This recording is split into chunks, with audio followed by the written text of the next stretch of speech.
¿Y si 1 centímetro o 1 segundo menos de tiempo os diera vuestra plaza de oposición?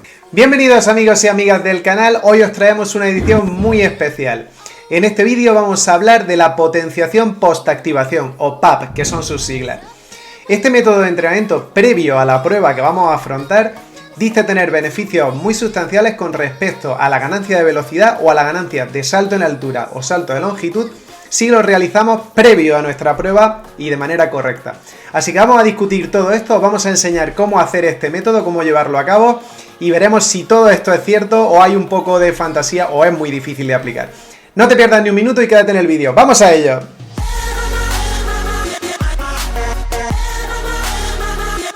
La primera pregunta que vamos a responder es ¿qué es esto de la PAP? ¿Qué es esa potenciación postactivación de la que hablamos?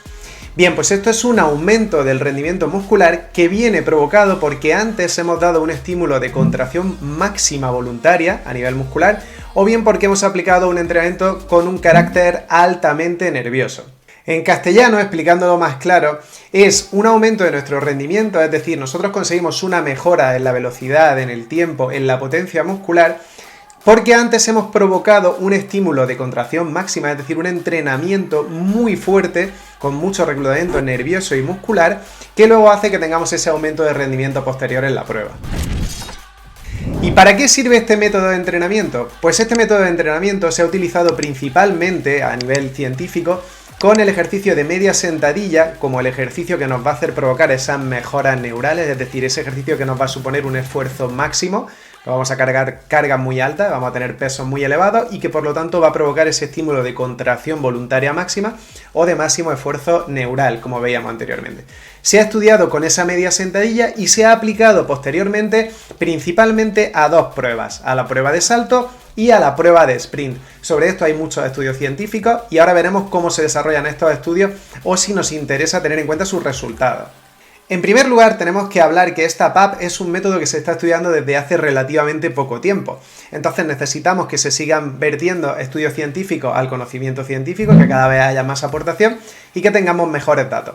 A día de hoy hay dos metaanálisis que podemos estudiar, que son un metaanálisis que nos habla de los efectos que tiene ese entrenamiento y el rendimiento, cómo mejora o cómo empeora, o si no tiene ningún tipo de resultados sobre ese rendimiento.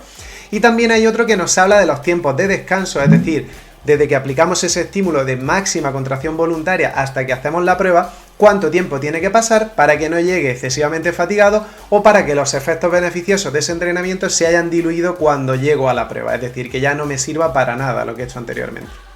Recuerda que en este vídeo más adelante vamos a hablar de cómo se lleva a cabo este método, cómo lo tienes que poner en práctica y si verdaderamente te es necesario o te es relevante para enfrentarte a una prueba como puede ser la prueba de sprint o la prueba de salto en tus oposiciones. La siguiente pregunta que tenemos que contestar es ¿cómo funciona? ¿Por qué aumenta mi rendimiento? ¿Cuál es el motivo de ello? Para esto hay varias teorías que se han emitido a lo largo del tiempo y que vamos a ver un poquito aquí en este resumen. La primera es que este entrenamiento, este tipo de entrenamiento muscular va a hacer a nuestras fibras más sensibles al calcio. Para que entendáis la repercusión o la importancia de esto, la contracción muscular no se produce si no hay calcio presente. Entonces, que nosotros tengamos una mayor sensibilidad a ese calcio y que nuestra musculatura se contraiga mejor, va a ayudar mucho a la producción de velocidad, a la producción de fuerza o potencia en ese salto y por lo tanto debería mejorar nuestro salto. La segunda teoría de las tres que vamos a tener en cuenta aquí va a ser que este entrenamiento parece mejorar la activación de unidades motoras, es decir, aumenta el número de fibras que entran a contraerse en ese ejercicio, más musculatura que se suma a ese ejercicio. Además, parece también mejorar la conectividad nerviosa, mejora el impulso nervioso entre nuestro sistema nervioso y nuestra musculatura. Por eso también va a hacer que llegue mejor el impulso, que se active mejor esa musculatura y que por lo tanto tengamos un mejor rendimiento en nuestra prueba. Por último, la tercera teoría que se baraja para esta mejora de rendimiento es que va a cambiar el ángulo en el que se orientan nuestras fibras y por lo tanto va a mejorar nuestra transmisión de fuerza al tendón.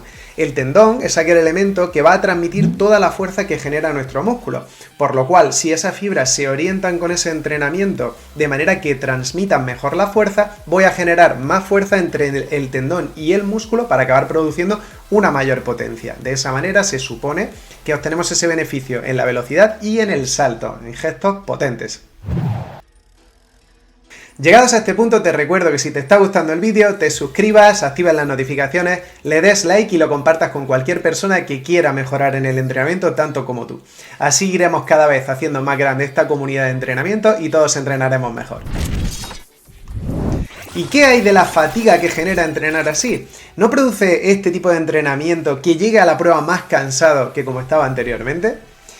Pues en este punto tenemos que hablar de que tenemos que encontrar en este entrenamiento un equilibrio entre lo que supone nuestra contracción muscular máxima, esa contracción voluntaria que vamos a requerirle al sistema nervioso central, y la fatiga que produce a nivel nervioso ese tipo de entrenamiento.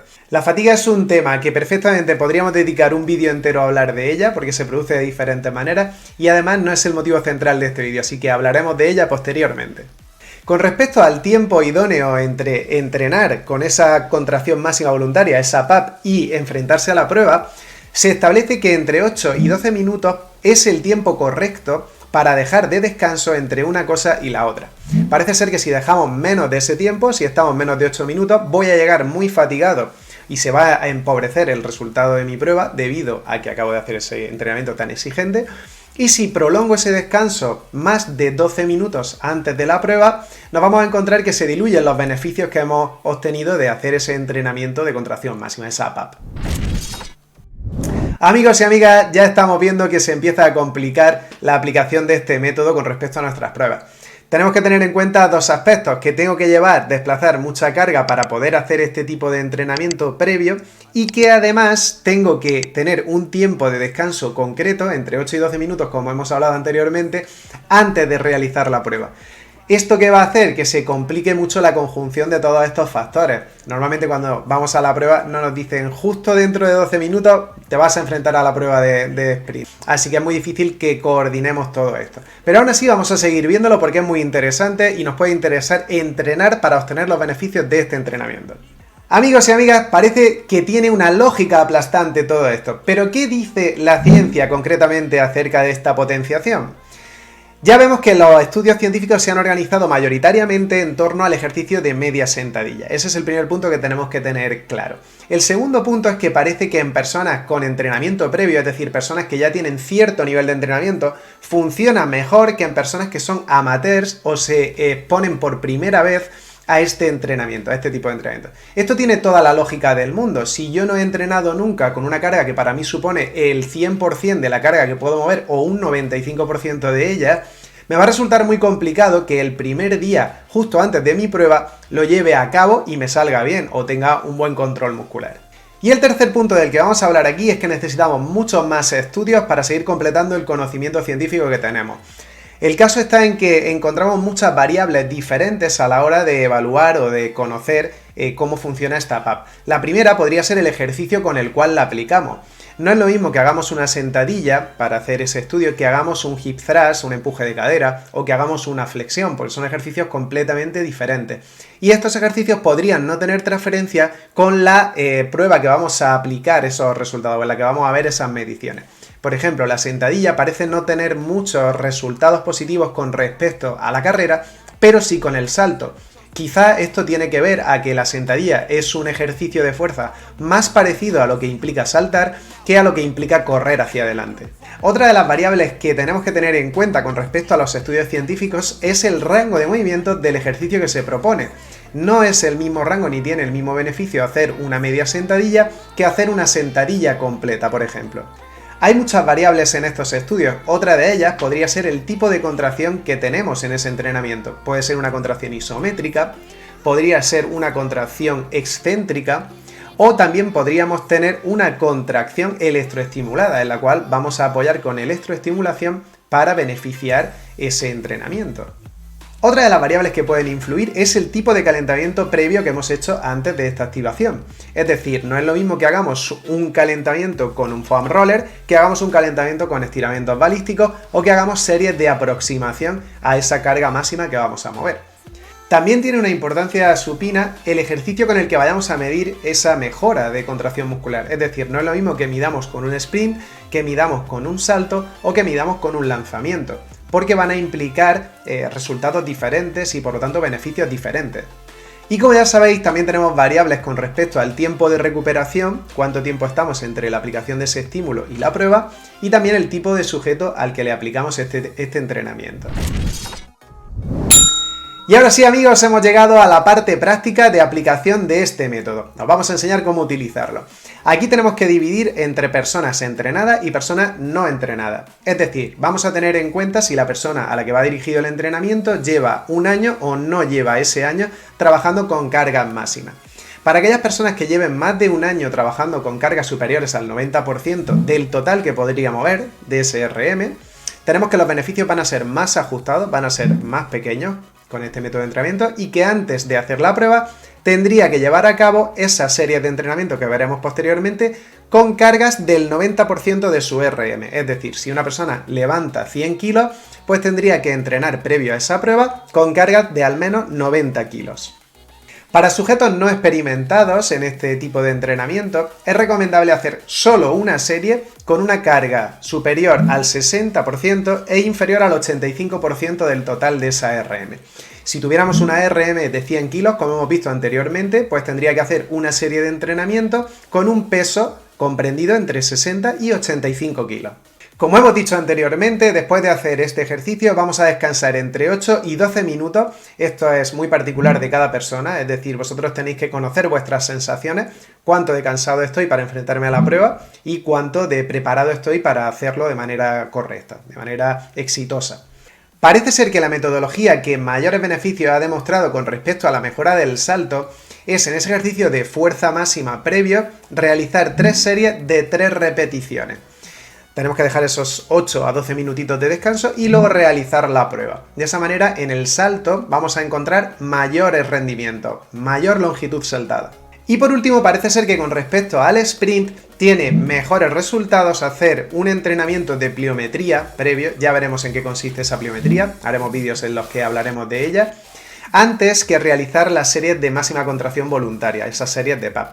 Esto puede deberse a que el ejercicio con el que se ha medido esa mejora de velocidad es con la media sentadilla. Como hablábamos anteriormente, puede ser que no encontremos una transferencia eficiente entre el gesto de la media sentadilla y el gesto del sprint, y por lo tanto no encontremos esas mejoras tan evidentes como las que produce la pliometría.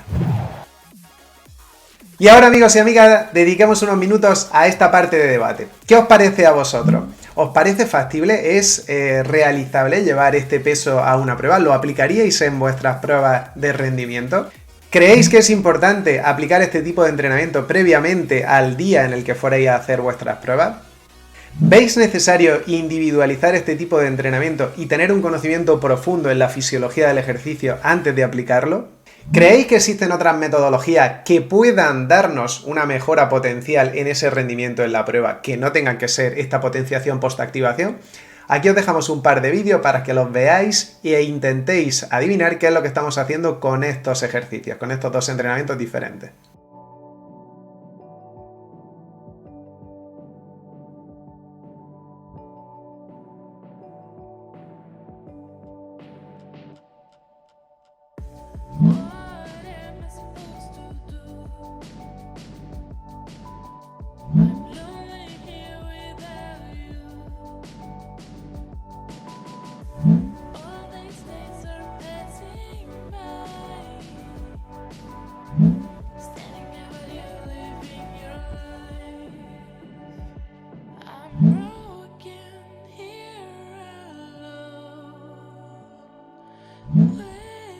Y la última pregunta, amigos y amigas, ¿y si 1 centímetro o 1 segundo menos de tiempo os diera vuestra plaza de oposición? ¿Entrenaríais con este método antes de realizar esa prueba o no lo haríais? Muy bien, amigas y amigos, ya hemos terminado el vídeo, así que podéis dejarnos en comentarios todas las respuestas a las preguntas que acabamos de realizar. interactuar con nosotros y decirnos qué pensáis acerca de este método de entrenamiento. Y también nos podéis dejar sugerencias para que realicemos futuros vídeos acerca de temáticas que os interesen.